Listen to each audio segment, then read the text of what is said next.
Good morning, students. Today we will start the second lecture of heat and energy. So in the previous class we discussed about heat and temperature. So I told you that heat means total energy of a system. So suppose you have a solid, and this solid substance has total 9 molecules: 1 2 3 4 5 6 7 8 9. Now these molecules, they are not at rest. They are actually continuously vibrating or moving. They are continuously vibrating or moving here and there, up down up down. So since they are moving or vibrating, that means they have kinetic energy, and also they have potential energy. Now what is heat? Heat is the measure of total energy. Suppose total kinetic energy of this 9, total kinetic energy of this molecule, total 9 molecules are 9 joule, and total potential energy of this solid substance is suppose 6 joule. Heat means the total energy of the substance. So here total heat energy is equals to 9 joule plus 6 joule, that means 15 joule. Okay. Now what is temperature? Temperature means average kinetic energy of the system. So total kinetic energy is how much? 9 joule. So temperature is equals to, okay, so total kinetic energy is 9 joule. So temperature is equal to 9 joule. And there are how many molecules? There are total 9 molecules. So 9 divided by 9, that means temperature is 1. Okay. Now unit of heat is joule.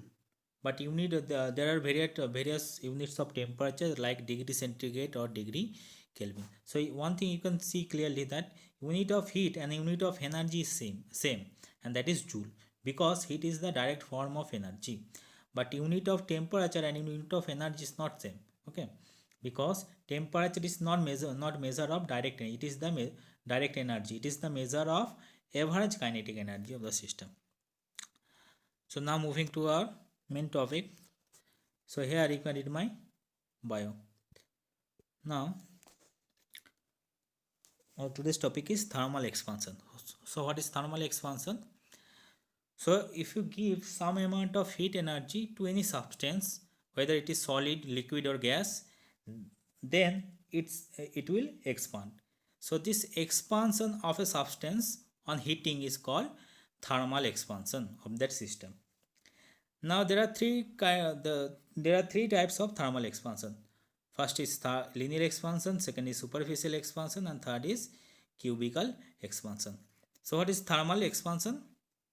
Thermal expansion means due to the application of heat, if the length of a substance increases, then it is called linear expansion. For example, suppose you have a metal wire. If you give sufficient heat energy to this metal wire, then its length will increase. So this is the example of linear expansion.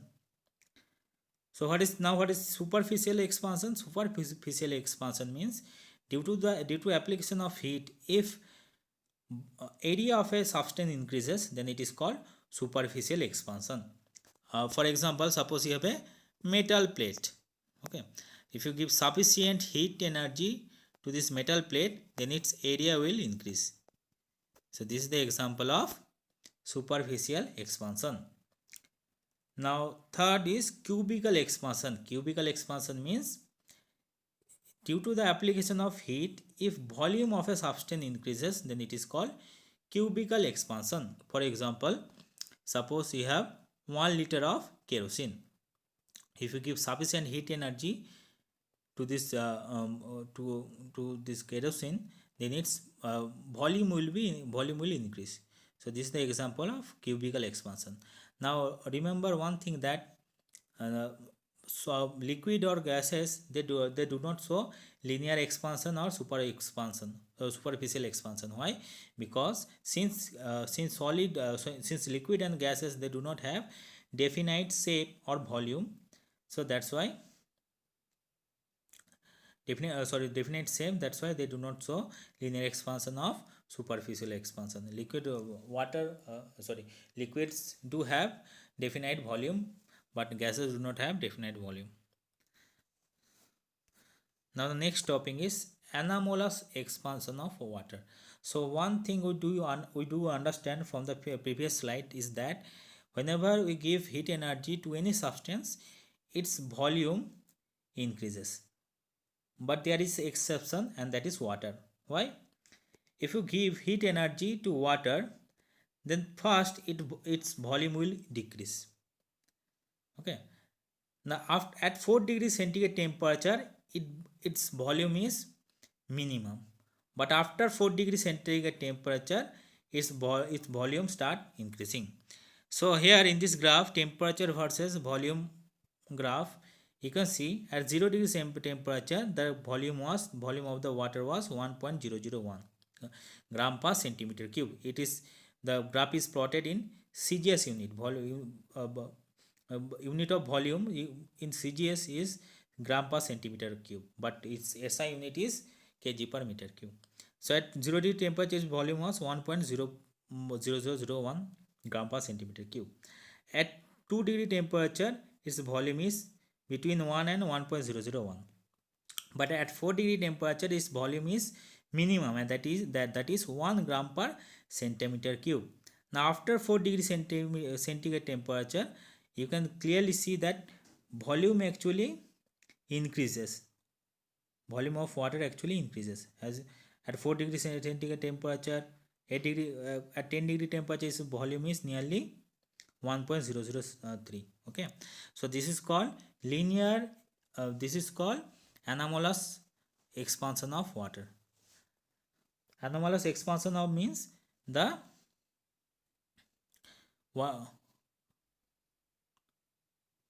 anomalous means actually deviation from what is standard, normal, or expected.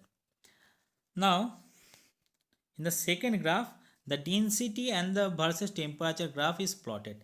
So density, so first we have to know what is the relation between the volume and density. So we know that density is equals to mass by volume. Mass by volume. Now look, mass is a internal property of a substance. Mass of a substance never changes. Mass is the internal property.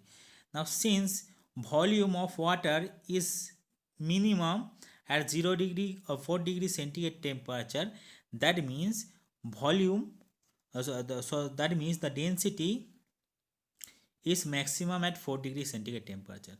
Why? Because volume is minimum at 4 degree temperature. So you can remember in this way also, volume and density, they are inversely proportional. Density is inversely proportional to volume, that means 1 by volume. If you increase the volume, density will decrease. If you decrease the volume, density will increase. So at 4 degrees centigrade temperature, the volume is minimum. That means at 4 degrees centigrade temperature, density is maximum, and the density is 1 gram per centimeter cube. Okay. Now if you increase or decrease the temperature from 4 degrees C, its density will decrease. If you increase the temperature from 4 degrees C, its volume density will decrease. If you decrease the temperature from 4 degrees C, then also your density will decrease. Now this anomalous expansion of water has many types of applications. Now there are some consequences of anomalous expansion of water. The first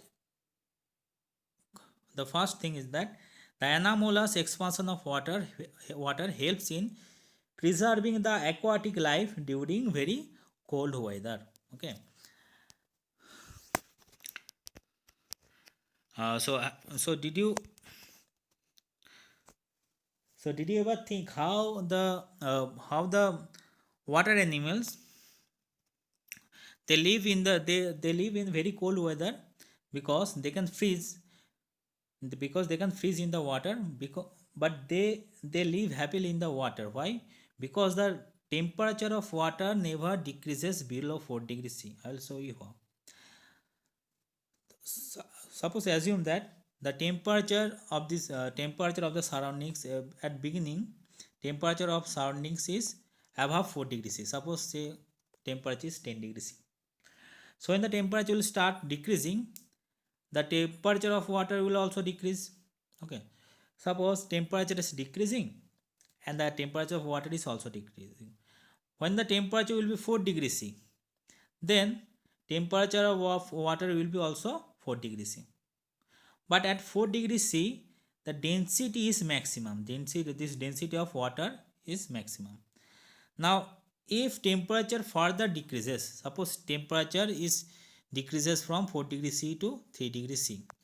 So first, for the temperature of the surface will decrease, correct? Temperature of the surface will decrease. So suppose temperature of surface is 3 degrees C. Now this 3 degrees C temperature of water which is at the surface, this water cannot go inside. Why? Because its its density is lower than density of water which is below the which is at the which is below the surface. Okay, so the water which is at the surface, it has the lower density, and the water which is below the surface, this has higher density. Now this water, lower density water, cannot go inside. So I hope you see that oil is always floats on water. Why? Because the oil has the lower density. Now in the similar way, this lower density water cannot go inside. So what will happen if the temperature of surroundings further decreases? The surface water will freeze, but the water which is inside the surface, this water, all of the temperature of this water will always remains 4 degrees C because its density is maximum. So in this way, the in this way the animals who lives in the water, they can survive. Now the second consequences is that the anomalous expansion of water is responsible for the burst of water pipelines and destruction of crop during very cold nights. So okay, so uh, pipeline carries water. So if in the cold place, if the temperature falls below 0 degrees C, then what will happen? The water will freeze. But now you know the one thing, that when water freezes to ice, its volume increases. So when water will freeze and it will become ice, volume will its volume will increase, and due to this, it will exert a large pressure on the pipelines, and due to this, the pipeline will burst. Now so second point is that the plants also die for the same reason. Why plants also die for the same reason? Because you know that plant capillaries, they also contains or carry water.